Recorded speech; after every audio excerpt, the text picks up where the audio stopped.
Durante os estudos da biologia celular, você já deve ter percebido que nós precisamos caracterizar o que é um ser vivo. E vocês vão ver que nós temos seres vivos de diferentes formas e de diferentes tamanhos. A rigor, todo organismo vivo é constituído por uma célula. E estas células, elas podem ser células mais simples ou células um pouco mais sofisticadas.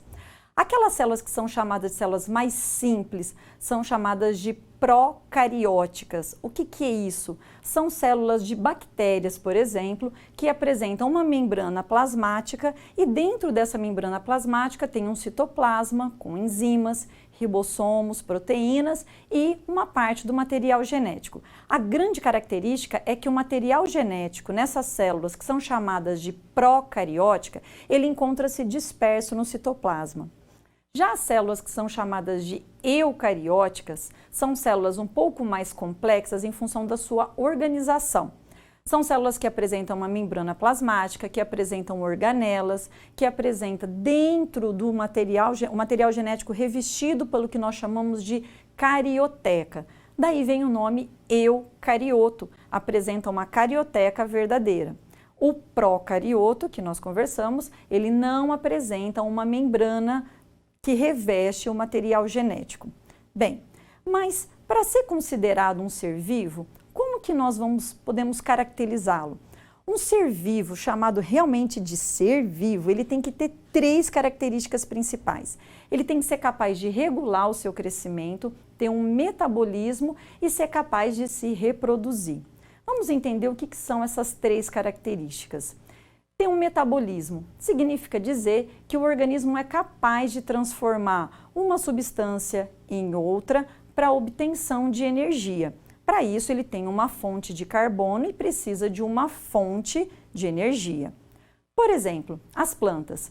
As plantas, elas apresentam a fonte de carbono, o CO2 atmosférico. Esse CO2 entra na folha e lá no interior das células, em organelas chamadas de cloroplastos, o CO2 é transformado então em glicose.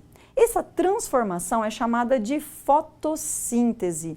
A fonte de energia vem da luz. Então, a luz catalisa, produz ATP, capaz de transformar um carbono chamado de inorgânico, que é o CO2, em glicose, que é um carbono, que nesse caso é um carbono orgânico. Bem, mas não é apenas esse tipo de metabolismo que nós podemos encontrar.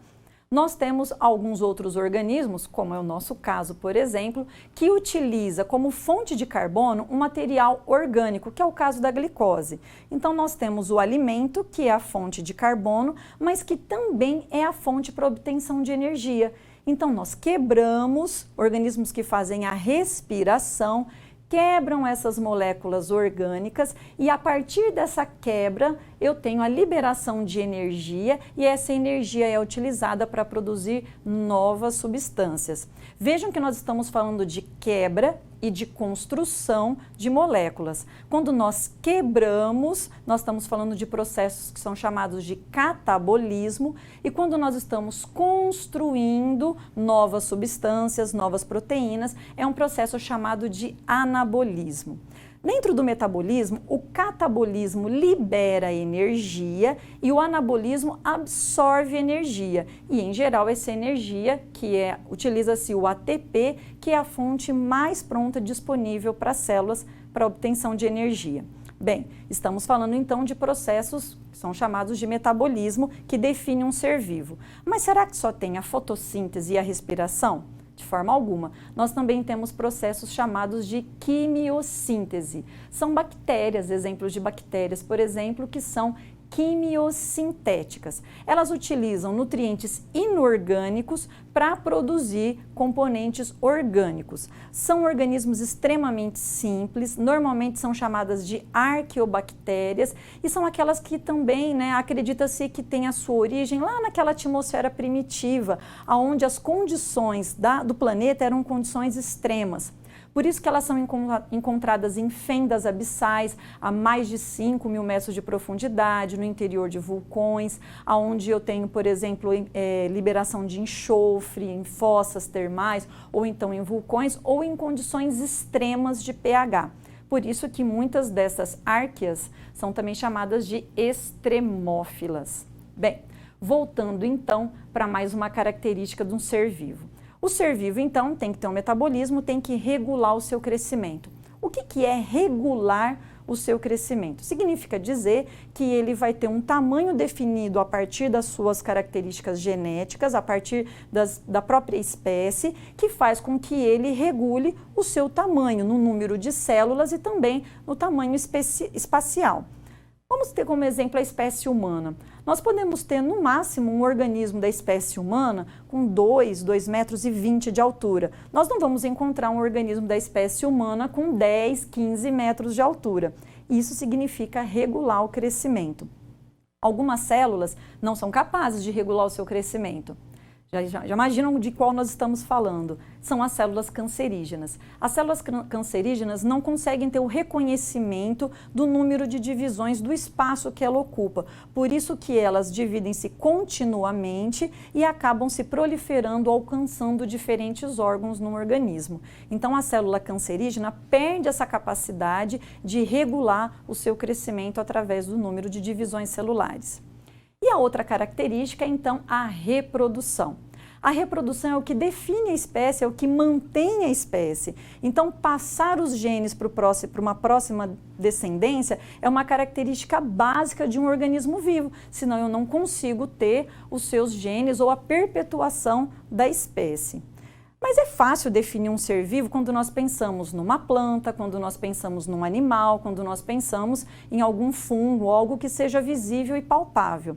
Quando nós passamos a compreender, por exemplo, como que é essa definição para vírus, aí a história começa a ficar um pouco complicada.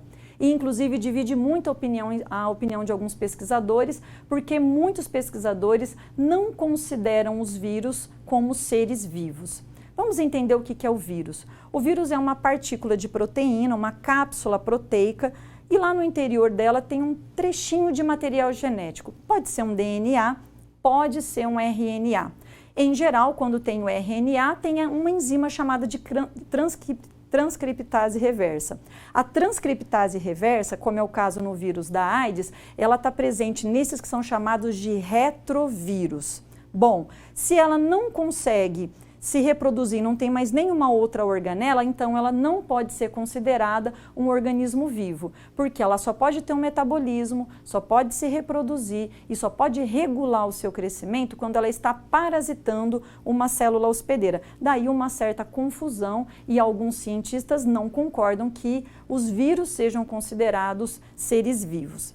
Mas há outras correntes que consideram os vírus organismos vivos, e não só os vírus, como nós temos da gripe ou vírus da AIDS, consideram inclusive vírus de computadores como sendo organismos vivos, porque eles são capazes de regular o crescimento, o desenvolvimento e a atividade do seu hospedeiro. Pensa no caso de um vírus de computador, ele começa a ter algumas funções autônomas inerentes às suas características, que faz com que ele comece, por exemplo, a danificar o seu computador e corromper alguns arquivos. O mesmo caso, alguns vírus, como é o caso do vírus da AIDS, que começa a manipular as células hospedeiras e, de certa forma, programa aquele organismo para trabalhar a seu favor.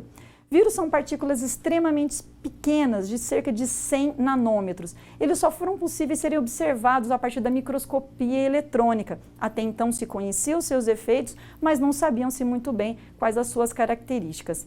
E a Terra? Será que a Terra pode ser considerada um grande organismo vivo?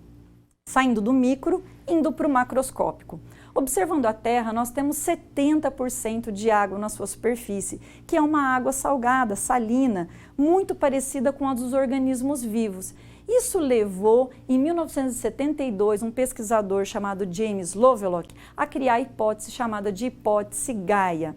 Na hipótese Gaia, e Gaia vem do grego, que significa deusa terra, a Gaia, então, leva à nossa compreensão de que a Terra poderia ser considerada um grande organismo vivo. E os organismos que habitam nela seriam como se fossem células que funcionam, de certa forma, com grande entropia, com grande ajuste, e todo esse ajuste direciona para o bom funcionamento dos diferentes ecossistemas.